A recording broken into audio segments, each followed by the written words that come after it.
Hey everyone, and welcome back to another walking tour in the southeast of England, where we are discovering what castles and fortresses lay here and enjoying its history. In today's visit, we've come to Pevensey Castle, built within the walls of a former Roman Saxon shore fort. It was initially a series of earthworks that supplement the existing Roman walls, but it was later rebuilt as a substantial medieval fortress. It endured many sieges throughout its long history and was also used to imprison King James I of Scotland. The site was also refortified during World War II. The pages of history were written here, from Roman rebellion to Saxon settlement, from Norman invasion and no less than 4 sieges, and from the Armada to World War II. The story of Pevensey Castle is the story of some of our greatest English history. So join us for a wander. Around 290 AD, the Romans built a fort they called Underwent on a peninsula of land jutting into an area of marshes at what is now Pevensey. The marshes surrounded Underwent on 3 sides and offered a protected anchorage. Underwent is almost unique in that no civilian settlement grew up around the fort. It was probable that this was because of the limited dry ground on the peninsula site. The usual explanation for why the fort was built is that it formed part of the Roman-Saxon shore system of coastal defences, built to counter the threat of raids by Germanic pirates. It seemed that a fleet was based here, acting in unison with a fleet across the channel to stop the pirate raids. The gatehouse is one of the predominant features at the castle, while it no longer consists of 2 majestic drum towers that flanked the vaulted entranceway. A single remaining tower still conveys one of the earliest examples of this twin tower medieval design. The postern gate that once provided access to the shoreline from the castle represents an additional noteworthy portion of the architecture. During sieges, it enabled access of supplies to and from the castle, unless besiegers restricted access to the sea. After the Romans left around 410 AD, the fort was occupied by civilians, who used the Roman defences to protect themselves from vicious pirate raids. The defences did not help in 471 AD, when the Saxons besieged the site and raided all of its inhabitants. There was not even one Briton left there. The Saxons themselves settled inside the fort, and in the 6th century and by the 11th century, Pevensey was a thriving fishing port. But on the 28th of September in 1066, William, the Duke of Normandy, landed in Pevensey Bay to launch his bid for the English throne. His men set up a temporary camp inside the old Roman fort before marching on to meet King Harold's army at the Battle of Hastings. The Bayeux Tapestry shows us the Normans building defences after their landing, and it is reasonable to presume that this scene shows what actually happened at Pevensey.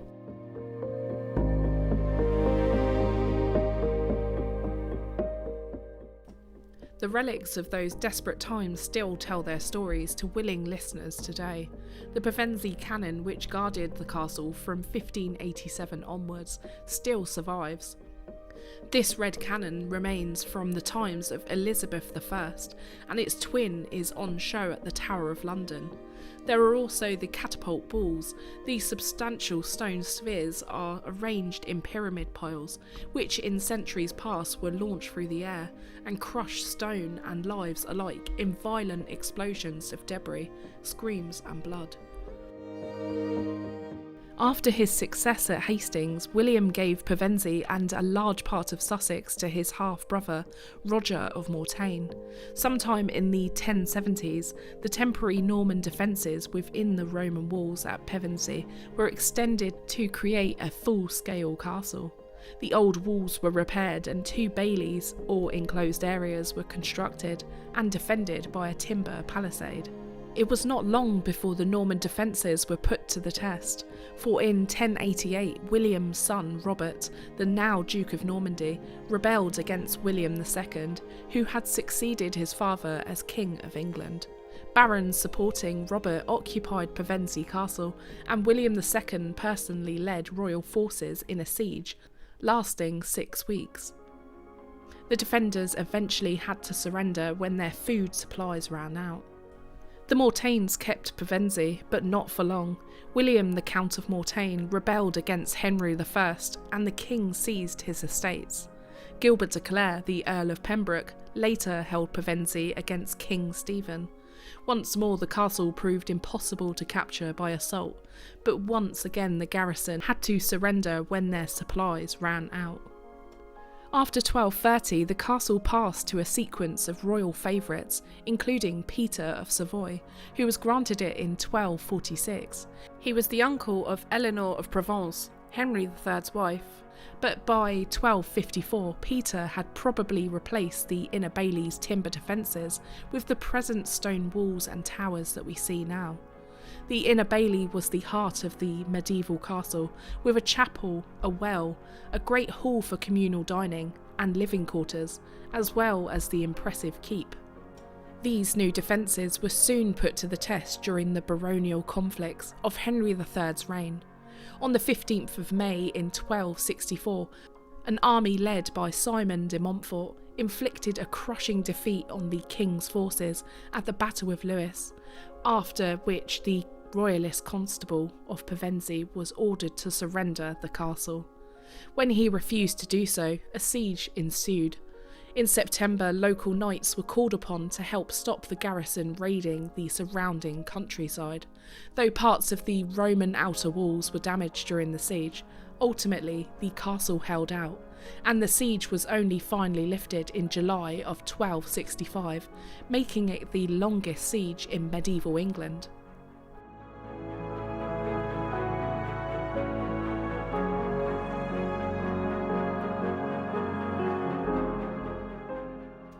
The castle was then handed back to Peter of Savoy after the king's victory at the Battle of Evesham in 1265. On Peter's death in 1268, it passed to Eleanor of Provence and then descended as crown property for around 100 years, often being given to queen consorts as part of their dowry. Royal accounts from the 1270s onwards show that the buildings were continually on the verge of ruin, despite regular and extensive repairs. In 1372, John of Gaunt, the Duke of Lancaster, took ownership of Pevensey. He refused to garrison the castle against the French attacks in 1377, claiming that if it were destroyed, he hadn't enough money to rebuild it. Such actions fuelled his unpopularity, and in 1381, during the Peasants' Revolt, a mob broke into the castle, burnt the court records held there, and attacked Gaunt's steward. After centuries of decay, in 1925 the castle's then owner, the Duke of Devonshire, gave the site to the state, and it was repaired as a historic monument. The events of the Second World War gave a strange twist to Pevensey Castle's history.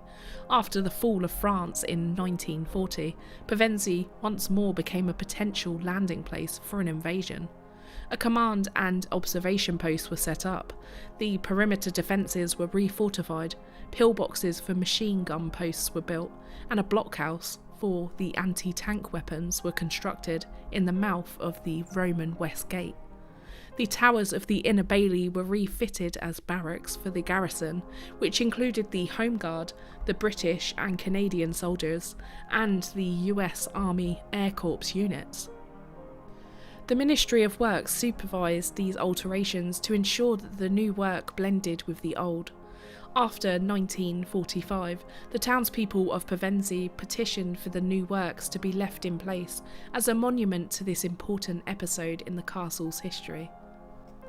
I found it particularly interesting reading about some of the valuables that have been unearthed here, including book clasps. One decorative 15th century book clasp was found in relatively good use, which was an interesting find because medieval books were extremely valuable because of the skilled work that was required to make them.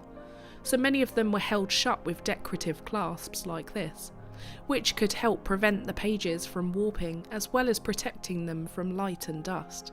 This particular clasp that was found has been stamped with a number of small crowns, suggesting that it may have belonged to somebody with royal connections, with the castle being used as a prison. It could have belonged to James I of Scotland, Joan of Navarre, or even Edward the Duke of York. Other items included vessels and glass fragments, ranging from the Roman period to the Anglo-Saxon period. It's just incredible to imagine what still may lurk beneath us. The fort deviated from the normal, traditional playing card shape of an earlier Roman outpost, and instead was laid out in an irregular plan that matched upon the terrain that it was built. The defences were in an oval shape and enclosed over 10 acres, making it one of the largest surviving Roman forts in Britain. Although today it sits about 1,000 metres inland, it was originally located overlooking the waterfront. Pevensey is an extremely impressive site. The pages of history were written here, from Roman rebellion to Saxon settlement, from Norman invasion and no less than 4 sieges, and from the Armada to World War II.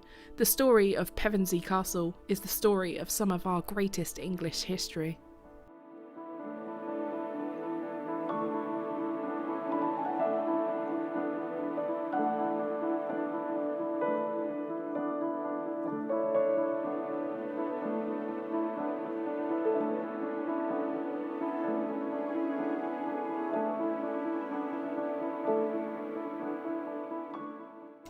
Like many other castles in England, Pevensey is rumoured to be a haunted castle. The main of the castle's ghosts seem to revolve around a lady in white, which could have been one of 2 historical figures in Pevensey's castle history. With Lady Joan Pelham, who got stuck inside the castle during a siege, or Queen Joan of Navarre, one of the kept prisoners at the castle used as a political pawn. Recent paranormal investigations have revealed that the dungeon and the North Tower have sinister atmospheres, and a number of floating orbs have been seen there.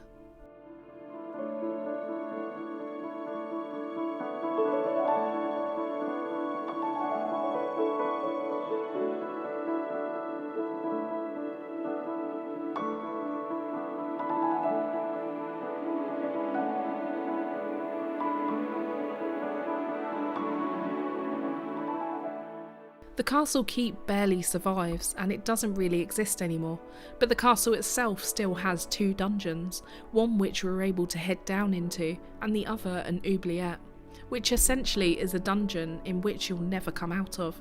You'll get thrown into an oubliette to die. Our must-see bits are standing inside the inner bailey. It's really striking to see the sights around you. The Roman walls has stood in the site since the 5th century.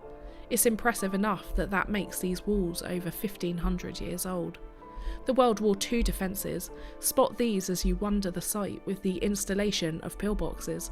Walk around the back of the keep and you'll spot the pillbox.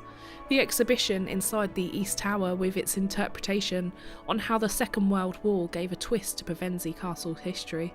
And the dungeon, where finally you can step down into a dark, dingy dungeon where common prisoners were held.